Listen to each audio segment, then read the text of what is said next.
tonga sao daholo zanagasikara mbola avy anareo tena mivoaka daholo indray nankala izy fa ahoana tsisy mipetraka tato mihitsy izy nankela raha fa naninona tsy misy olan'izany ilay rano aina mivoaka rehetrarehetra iny nga olona zazakely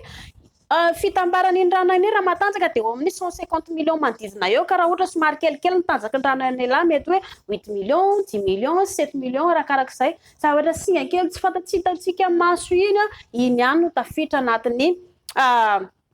tranontsasavehivavy hiditra amin'ny atody ny akoatran'izay zany ireo rehetrarehetra ireo dia mivoaka tsikelikely rehefa vitany mety misy ara mbola andray andro ndre mbola madikidiky mbola malamalama mbola matsiaro ohatrany hoe inona daholo zany malamalama mivoaka ohatran'ny tapotsina atody zany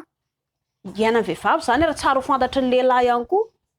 ny lehilahy dia mandraraka le izy any anaty lavaka ny fotsiny dia aveo lahy miala maina fa tsy mba eritreretin'ny lehilahy le fiaina vehivavy hoe manahoana ka fiainan'ity vadiko tia rehefa mandritra an'izay ka zay tsara ho fantatry lehilahy zany mivoaka tsikelikely daholo tsy voatery eo fa na mety rapitso na rakapitso mbola madikidiky malamalama madama dia nefa angamba afaka atao ina fa mivoaka ho azy fotsiny andeha ariana moa tsy afaka lezy koa tsy mivoaka fa mipiritsaka ho azy fotsiny le izy